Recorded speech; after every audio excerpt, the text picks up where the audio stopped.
Marginal propensity to consume क्या था जो हमने लास्ट क्लास में किया था? Change in consumption upon change in income. ठीक है, आपको मैंने वो लिख के दिखाया था सर ना ट्रांजैक्शंस वाला, कि आप साल में 1000 ट्रांजैक्शंस कर रहे हो, 10 लाख रुपए टोटल आप अर्न कर रहे हो, तो अब 10 लाख हो जाएगी टोटल इनकम, और उसमें से जो 4 लाख कंज्यूम किए थे वो टोटल कंजम्पशन।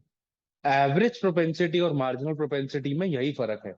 मार्जिनल प्रोपेंसिटी की जब हम बात करते हैं तब हम एडिशनल इनकम और एडिशनल कंजम्पशन के बारे में डिस्कशन करते हैं, लेकिन जब बात आती है एवरेज प्रोपेंसिटी की तब हम टोटल इनकम और टोटल कंजम्पशन को कंसिडर करते हैं। समझ आया बेटा जी? तो एवरेज प्रोपेंसिटी टू कंज्यूम क्या हो जाएगा, लिख लेना बेटा। इट रेफर्स टू दी कुपोषण, oh sorry sorry, proportion. It refers to sir the, हाँ जी। सर मैंने आखिरी टॉपिक एमपीसी लिखा है, तो उसके बाद मुझे पेज छोड़ने हैं क्या? आपने मतलब रिकॉर्डिंग नहीं देखी क्लास की?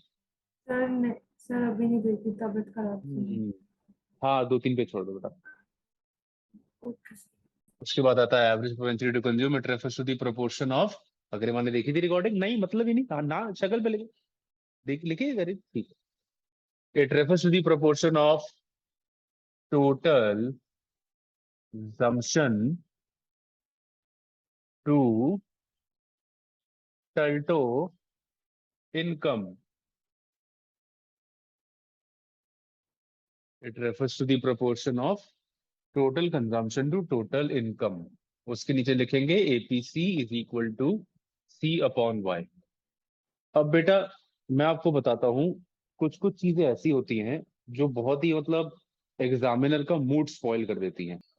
एनीवे, तो this was one of the very important thing जिससे एग्जामिनर को डर लग सकता है बेटा। दूसरी इंपॉर्टेंट थिंग जिससे एग्जामिनर को डर लग सकता है वो ये है कि आप एपीसी की डेफिनेशन लिखते टाइम प्लीज कभी भी टोटल कंजम्पशन की जगह ऑटोनॉमस कंजम्पशन मत लिख देना। ऐसा मैंने लगभग लगभग 10% पेपर्स में ऑब्जर्व किया है, बहुत ही एब्सर्ड ऑब्जर्व किया है, लेकिन मैंने ऑब्जर्व किया है। पता नहीं बच्चों के दिमाग में क्या चल रहा होता है, वो APC is equal to C bar upon Y लिख देते हैं। सी बार नहीं है ये कैपिटल सी है। कैपिटल सी और कैपिटल सी बार में फर्क होता है। कैपिटल सी बार ऑटोनॉमस कंजम्पशन होता है और कैपिटल सी होता है टोटल कंजम्पशन। ठीक है, तो प्लीज इस गलती को आप नहीं दोहराएंगे, ठीक है। एवरेज प्रोपेंसिटी टू कंज्यूम क्या होता है? Total consumption upon total income. अब बेटा जी अगर मैं आपसे बात करूं एपीसी की वैल्यूज क्या क्या हो सकती हैं, यहां मैं कुछ वैल्यूज लिखूंगा, आपने मेरे को बताना है सर कौन सी वैल्यूज पॉसिबल हैं और कौन सी वैल्यूज पॉसिबल नहीं है। ऑनलाइन वाले चैट बॉक्स में बताएंगे और ऑफलाइन वाले रजिस्टर में लिखेंगे। क्या एपीसी इक्वल टू 1 हो सकता है, मोर देन 1 हो सकता है, लेस देन 1 हो सकता है, क्या इक्वल टू 0 हो सकता है, क्या लेस देन 0 हो सकता है? क्या एपीसी इन वैल्यूज में से कौन कौन सी वैल्यूज ले सकता है, कौन सी वैल्यूज नहीं ले सकता, ये आपने अभी चैट बॉक्स में लिख के बताना है। देखो एपीसी इक्वल टू 1, कोई भी वैल्यू फ्रैक्शन की कोई भी वैल्यू 1 के बराबर कब होगी? जब न्यूमरेटर डिनोमिनेटर सेम होंगे। तो ऐसी सोचो हर एक चीज को कि क्या ये पॉसिबिलिटीज एग्जिस्ट कर सकती है या नहीं कर सकती, और आंसर को चैट बॉक्स में लिखें। जल्दी बेटा, भाई दादियों वाले काम घर पे किया करिए।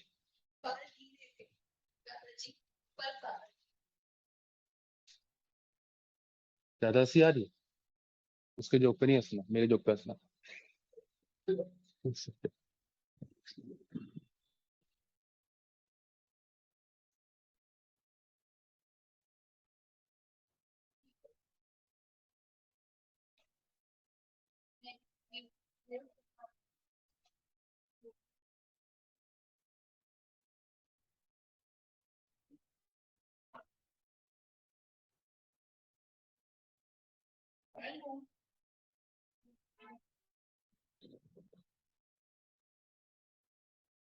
पानी है भाई गरम, ये भी चाहिए होती है। अगर ये मैंने आंसर किया है। हम्म हम्म हम्म हम्म एक चीज गलत बताई अग्रिमा ने, सेकंड वाली चीज गलत बताई अग्रिमा ने।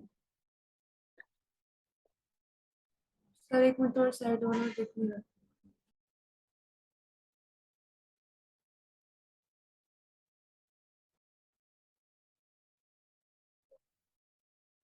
कर लिया, दिखाओ। क्योंकि आंखें बंद क्यों होती रहती हैं, ऐसे खुली रहती पंखे के ज्यादा तेज चल रहा है क्या?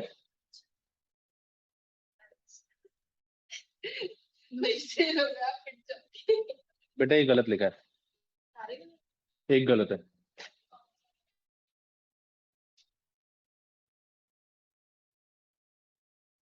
क्या बात है अमीशा जी, मतलब so proud of you, entire Vasant Kunj is proud of you. बेटा गलत लिखा है, दो गलत लिखे हैं।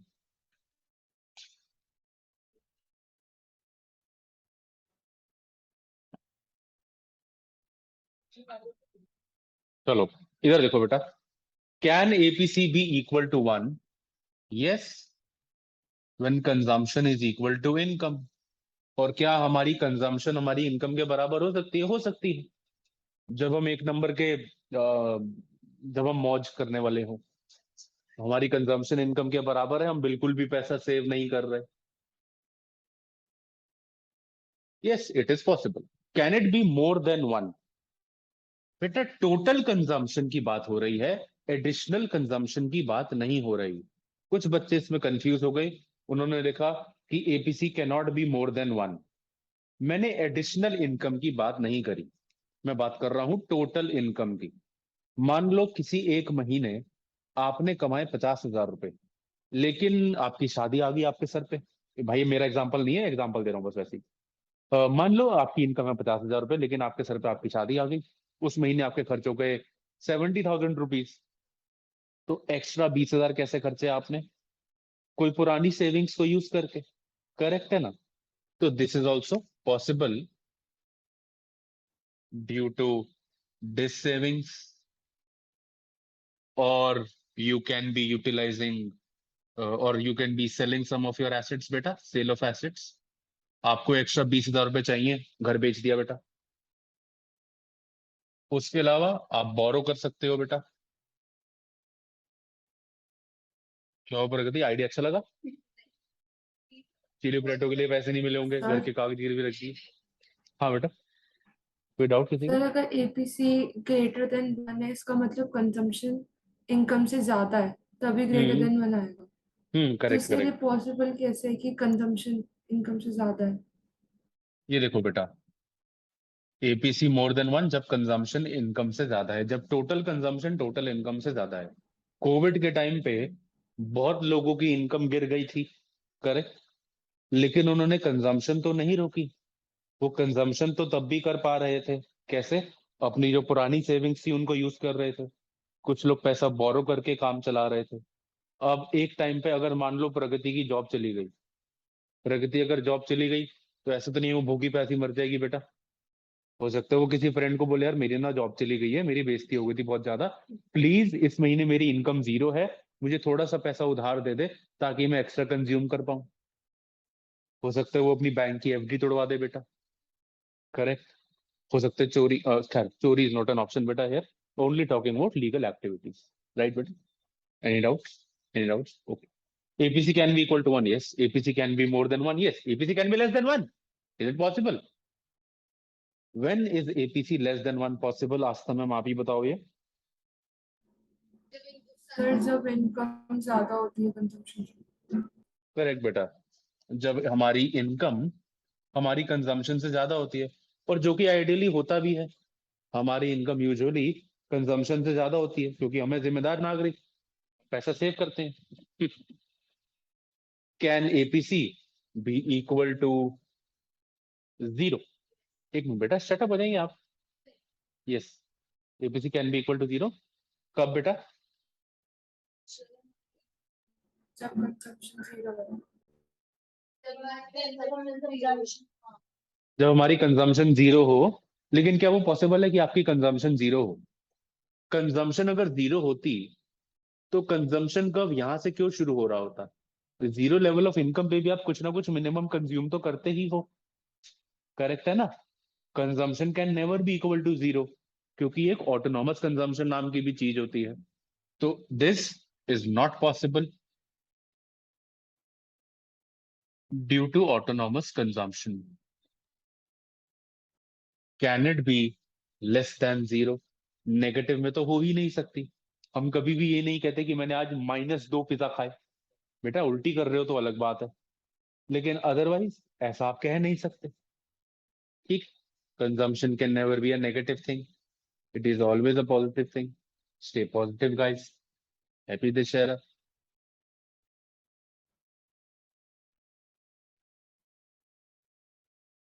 कौन कौन जा रहा है रावण देखने आज? मेरे को तो लॉन्ग टाइम नो सी हो गया रावण को। एनीवे, अभी तूने बाल खोले थे ना, तो ये मत बोल कौन रावण लग रहा था यहाँ।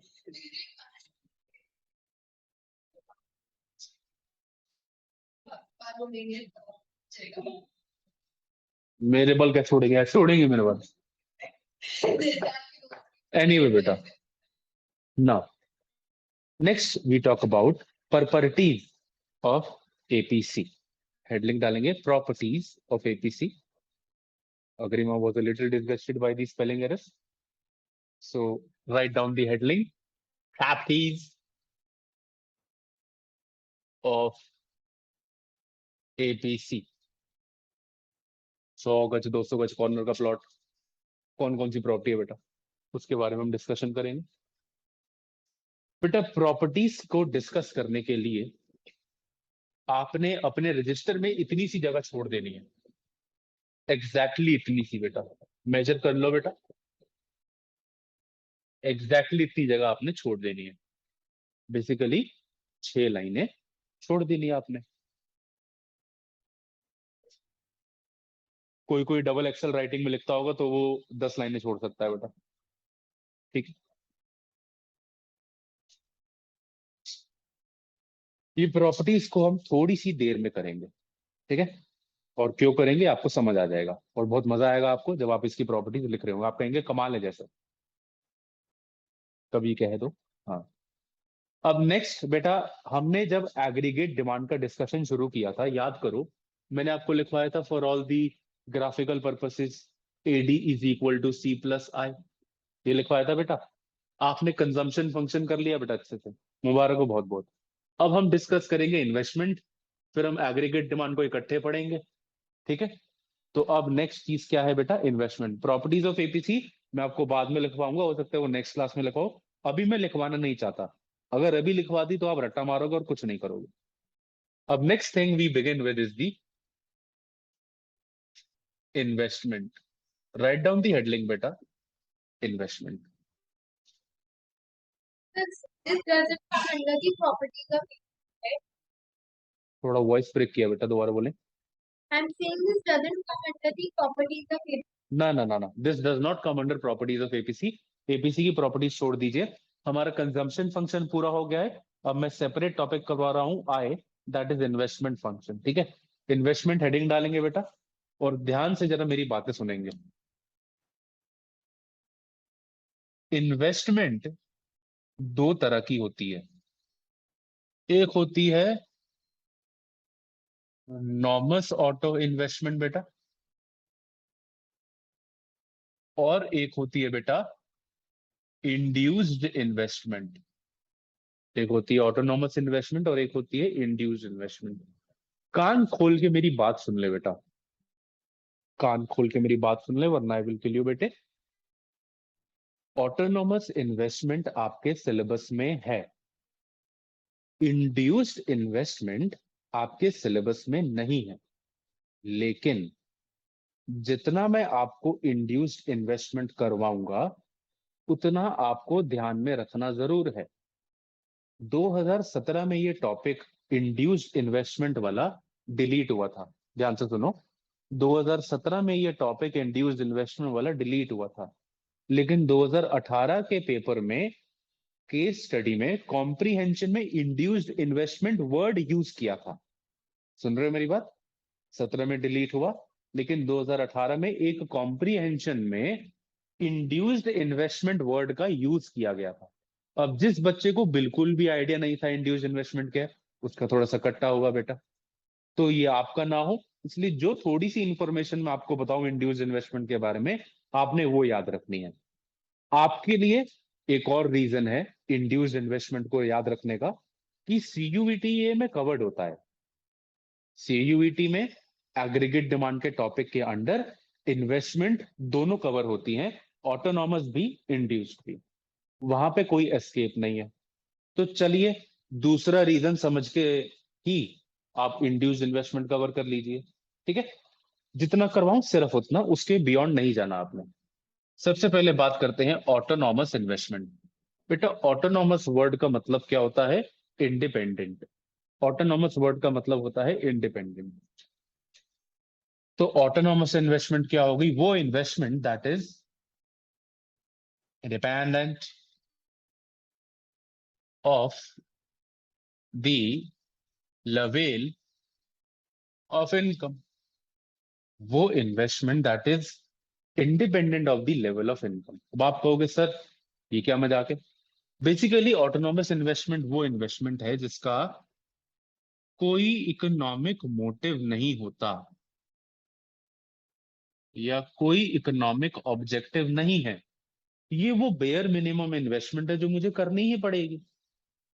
फॉर एग्जाम्पल, मैंने कोई ट्यूशन सेंटर खोला।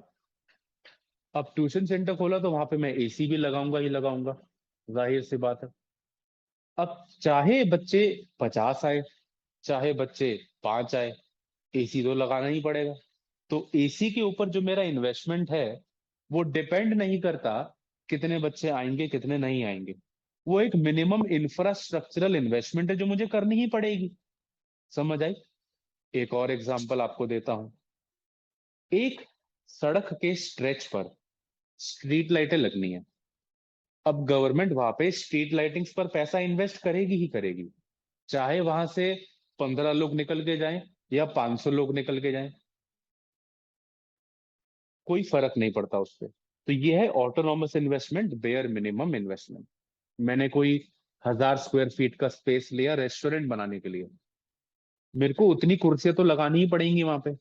अब चाहे कस्टमर कम आए या ज्यादा है, वो मेरी मिनिमम इन्वेस्टमेंट तो रहेगी ही रहेगी। कोई डाउट बेटा जी? पक्की बात? ठीक है।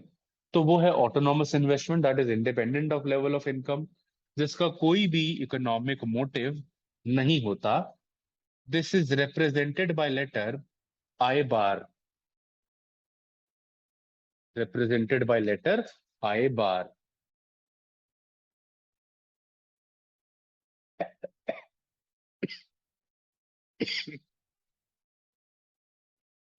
नेक्स्ट बेटा, induced investment. Induced investment cover करने से पहले आस्था को कोई डाउट ऑटोनॉमस इन्वेस्टमेंट में? अमीशा को कोई डाउट ऑटोनॉमस इन्वेस्टमेंट में? अग्रिमा मैम क्लियर सब? हर्ष ब्रो क्लियर है? ओके, क्लियर है, क्लियर है। नेक्स्ट आता है बेटा इंड्यूस्ड इन्वेस्टमेंट। इंड्यूस्ड इन्वेस्टमेंट क्या है? Which is dependent on income level, या फिर मैं कह सकता हूं there is some economic objective involved with that. Economic objective कुछ भी हो सकता है, जैसे मैं चाहता हूं कि मैं अपने प्रॉफिट को मैक्सिमाइज करूं, मैं सोच सकता हूं कि मैं अपनी सेल्स को मैक्सिमाइज करूं, मैं सोच सकता हूं कि यहाँ पे पैसा इन्वेस्ट करने से मेरी कॉस्ट ऑफ मैन्युफैक्चरिंग कम हो जाएगी। ये मतलब होता है इकोनॉमिक ऑब्जेक्टिव का। Economic objective does not mean only profit maximisation, it can be anything. मैं अपना प्रॉफिट मैक्सिमाइज करने के लिए इन्वेस्ट कर सकता हूं, मैं अपनी कॉस्ट ऑफ प्रोडक्शन को मिनिमाइज करने के लिए अच्छी से अच्छी मशीन लेके आ सकता हूं, मैं अपनी सेल्स को बढ़ाने के लिए और पैसा इन्वेस्ट कर सकता हूं। क्लियर है? वो होता है बेटा इंड्यूस्ड इन्वेस्टमेंट। अब what are the factors affecting induced investment? दो फैक्टर्स लिख लीजिए। पहला लिखिए बेटा रेट ऑफ इंटरेस्ट, और दूसरा लिखिए बेटा मार्जिनल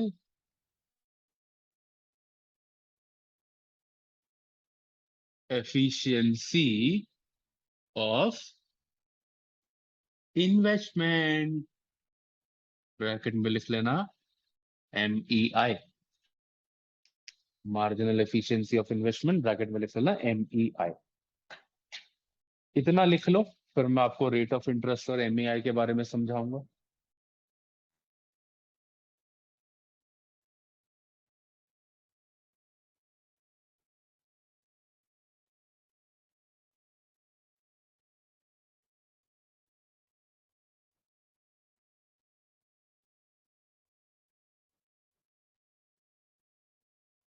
कर लिए बेटा जी? कोई डाउट्स है? ठीक से। अब रेट ऑफ इंटरेस्ट से कैसे इन्वेस्टमेंट पे असर पड़ेगा वो समझेंगे। ये रब कर दूं सबका सब?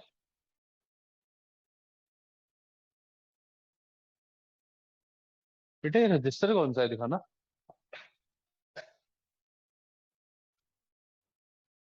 प्रॉफिटेबल, अच्छा।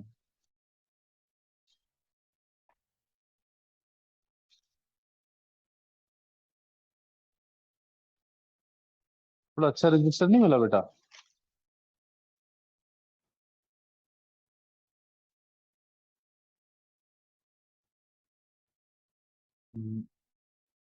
ठीक है।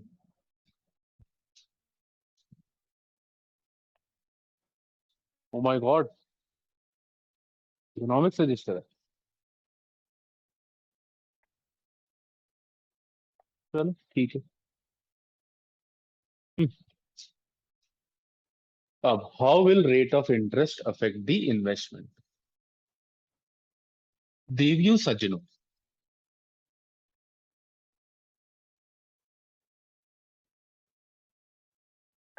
इंटरेस्ट रेट को आप दो नजरिए से देख सकते हैं। कान खोल के मेरी बात सुने बेटा। इंटरेस्ट रेट आप दो नजरिए से देख सकते हैं। एक होता है वो इंटरेस्ट रेट जब आप पैसा बोरो करते हो, बोरोइंग्स के ऊपर इंटरेस्ट पे करते हो, करेक्ट? एक तो होता है वो इंटरेस्ट रेट। और एक होता है जब आपने किसी को पैसा उधार पे दिया है और आप उससे इंटरेस्ट वसूलते हो। नीचे कम मुबासी खा लिया आपने? ठीक है बेटा, खा ली बेटा? पेट भर गया? हाँ बेटा। नाउ अगेन, इंटरेस्ट रेट दो तरह के होते हैं। एक वो होता है इंटरेस्ट रेट जब मैं पैसा बोरो करता हूं और उसके ऊपर इंटरेस्ट पे करता हूं, इंटरेस्ट ऑन बोरोइंग्स। और एक होता है वो जब मैं पैसा किसी को उधार पे देता हूं और उससे इंटरेस्ट कलेक्ट करता हूं, इंटरेस्ट ऑन लेंडिंग्स। ठीक है?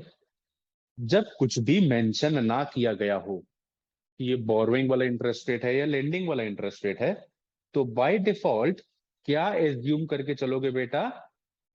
ये बोरोइंग वाला इंटरेस्ट रेट है। याद रहेगा, बाय डिफॉल्ट क्या एज्यूम करके चलोगे? ये बोरोइंग वाला इंटरेस्ट रेट है। तो first factor, rate of interest,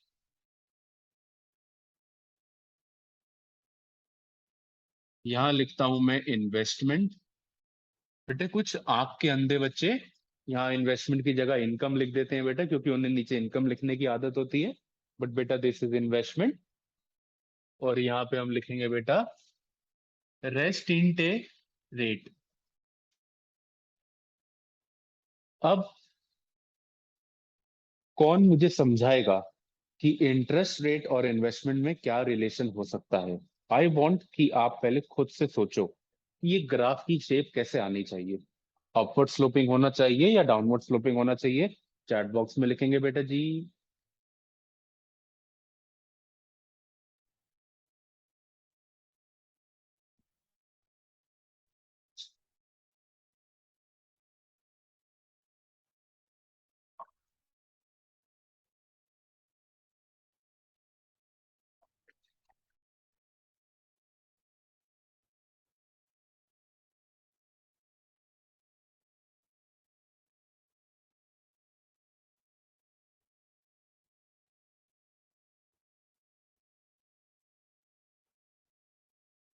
कर लिया बेटा?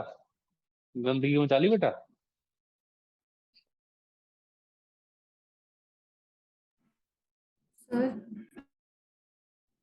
सर ये जो रेट ऑफ, आपका माइक बंद है। हाँ जी सॉरी। ये जो रेट ऑफ इंटरेस्ट है बोरोइंग के ऊपर होता है ना, राइट। मतलब जो हम मनी लेते हैं। हाँ, आपने किसी से पैसा उधार लिया, उसको इंटरेस्ट पे करोगे। अमीशा ने आंसर किया, अग्रिमा ने आंसर किया है।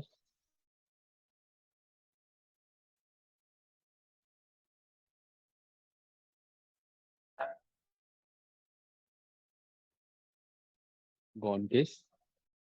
ओ, अनदर गॉन केस। अग्रिमा ने आंसर किया, अमीशा ने आंसर किया, आस्था और हर्ष बेटा आप भी बोलेंगे कुछ? आस्था ने भी आंसर किया है। हर्ष ब्रो, अपवर्ड स्लोपिंग या डाउनवर्ड स्लोपिंग? ओके बेटा। तो हर्ष, आस्था, अग्रिमा, अमीशा, प्रगति, अंशिका, आप सब ने गलत आंसर किया बेटा। Well done. हैप्पी दशहरा बेटा।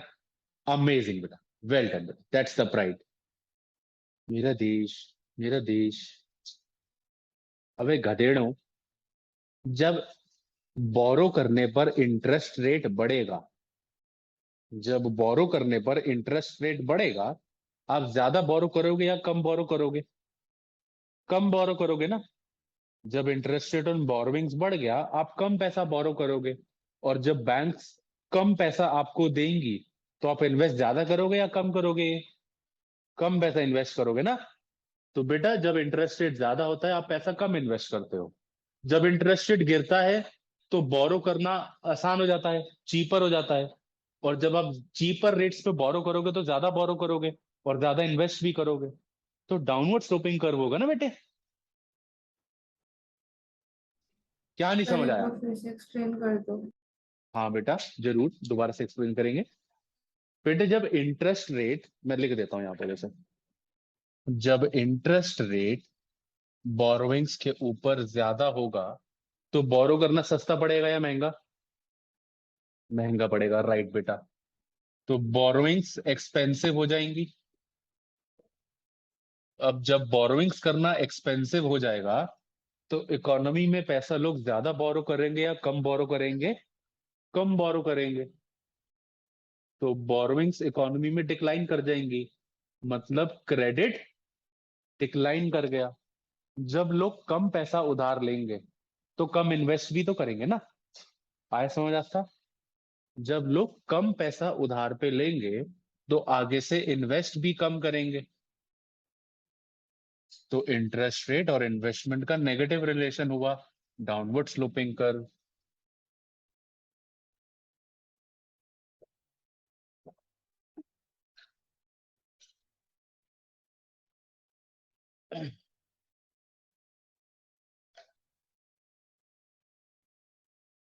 समझ आ भी को? एनी डाउट्स बेटा? सर ये आपने कर्व बनाया क्या ग्राफ पर, या ये कर्व, फिर लाइक स्ट्रेट होगा? ये कैसे भी बनाओ बेटा, वो हमारे सिलेबस में नहीं है, इसलिए मैंने डिस्कस नहीं किया। आप इसको स्ट्रेट लाइन बना सकते हो तो बना लो, कोई हर्ज नहीं है उसमें। मैं समझाना नहीं चाह रहा वो टॉपिक, क्योंकि वो ज्यादा एक्सट्रीम हो जाएगा बेटा। 2 मिनट उधर देखो।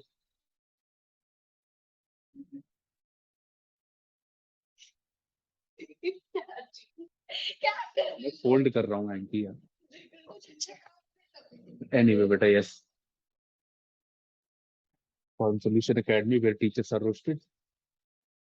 कैन आई रब दिस बेटा?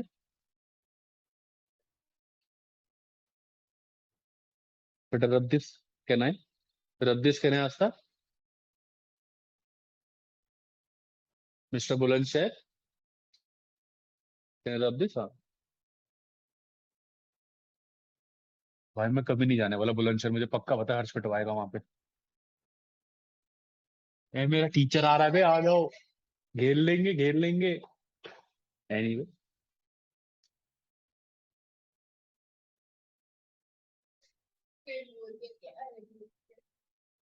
Marginal efficiency of investment. बेटा, एक बहुत इंपॉर्टेंट चीज, इस टॉपिक को डिस्कस करने से पहले, बहुत ही एक्सट्रीमली इंपॉर्टेंट चीज बेटा, हमारी आगे की क्लास उसी पे ही डिपेंड करेगी। Rejoin the meeting, of course आगे की क्लास उसी पे ही डिपेंड करेगी।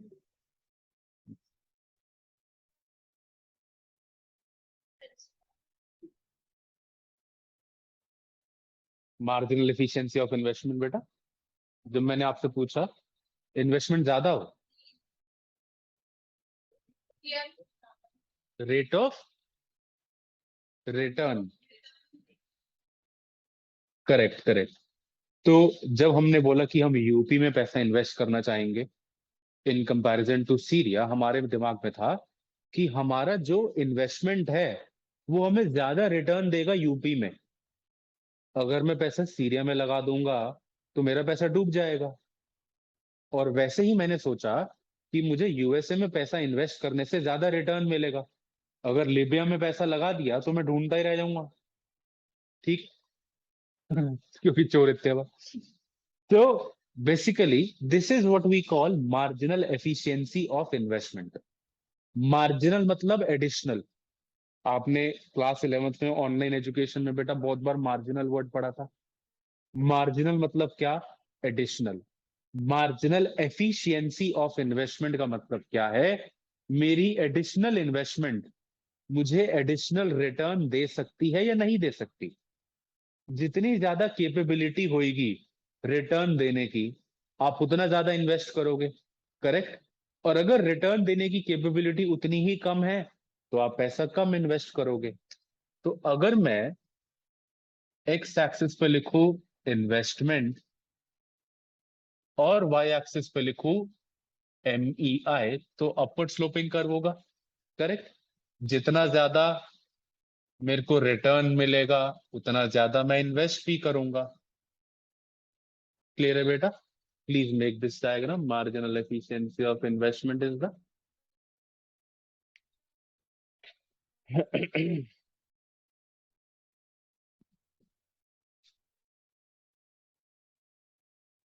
हैप्पी दिशा,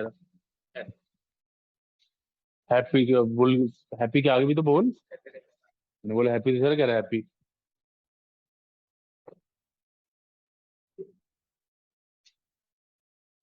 मैं बचपन में गलती करता था, कोई मुझे हैप्पी बर्थडे बोलता था, मुझे नहीं पता था थैंक यू बोलना होता है। मैं सबको हैप्पी बर्थडे बोलता रहता था। हाँ तुझे भी happy birthday.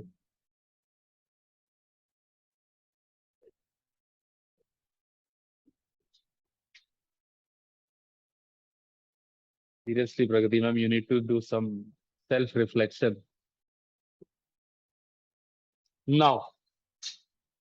You have done both autonomous investment and induced investment.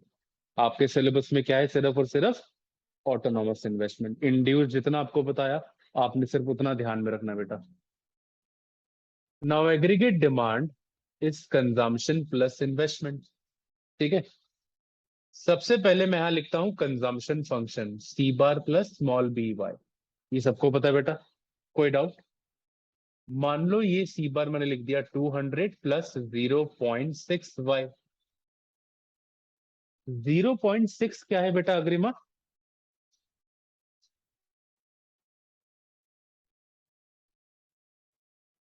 फंस गई अग्रिमा, फंस गई भाई, नहीं आता। 0.6 यार, अग्रिमा ऐसे मत बोलो यार। 0.6 पता है आपको क्या है? एमपीसी। नहीं पता? देखो अगर नहीं पता तो कोई बात नहीं अग्रिमा मैम, एक क्लास मुझे और बता देना, बीच बीच में कहीं शेड्यूल कर लेंगे अगर कोई डाउट हो तो। बट ये पूरा चैप्टर इंपॉर्टेंट है बेटे।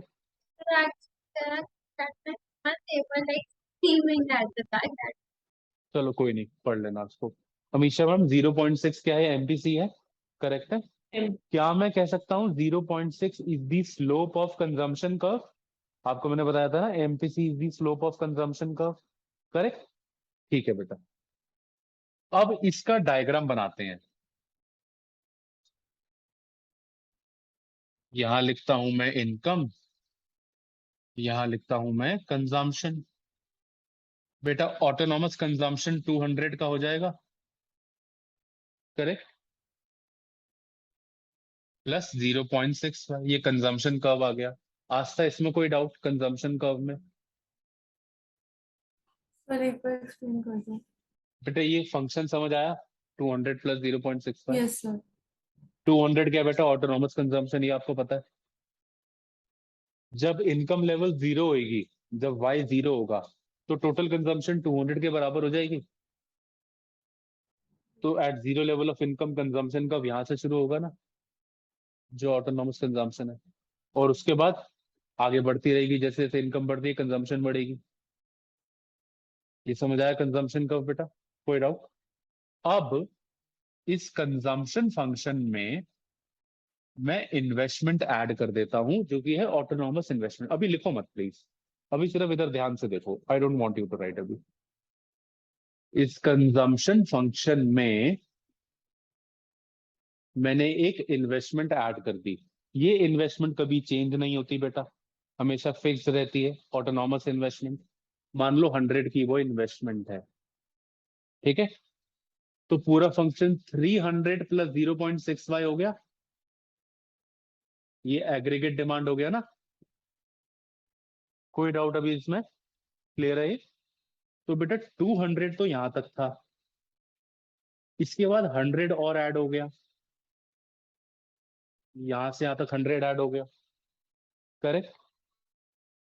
बेटा स्लोप तो अभी भी 0.6 ही है ना, एडी का स्लोप तो अभी भी 0.6 है। और जब स्लोप सेम रहता है तो लाइनें पैरेलल जाती है, नहीं जाती? जब स्लोप सेम रहता है तो लाइनें पैरेलल जाती हैं, तो ये लाइन पैरेलल चली जाएगी कंजम्पशन कर्व के, जो आगे मेरी एग्रीगेट डिमांड की लाइन। ये कंजम्पशन और एग्रीगेट डिमांड में जो गैप है, वो किसका गैप है? ये कंजम्पशन और एग्रीगेट डिमांड के कर्व के बीच का जो गैप है बेटा, ये गैप 100 का है ना, और वो 100 क्या है? इन्वेस्टमेंट है ना, तो ये इन्वेस्टमेंट का गैप हो गया। तो मैंने कंजम्पशन में इन्वेस्टमेंट जोड़ दिया, एग्रीगेट डिमांड का कर्व आ गया। बेटा 200 के बाद ये 300 हो गया ना टोटल, तो एग्रीगेट डिमांड कर्व 300 पे शुरू होगा ना। 200 तो यहाँ पे ऑलरेडी था ऑटोनॉमस कंजम्पशन की वजह से, उसमें 100 और ऐड हो गया, तो एक्चुअली ये 300 है ना, है ना? कोई डाउट? पक्का? किसी को बेटा इसमें कोई डाउट है एग्रीगेट डिमांड के कर्व में? पास था कोई डाउट बेटा? पहले ये नोट करना है, फिर ये नोट करना है, उसके बाद आपने ये नोट करना है, और फिर डायग्राम बनाना है। डायग्राम जब बनाओगे यहाँ पे लिखोगे 200, यहाँ लिखोगे 300, 200 300, 200 300, और नीचे इनकम।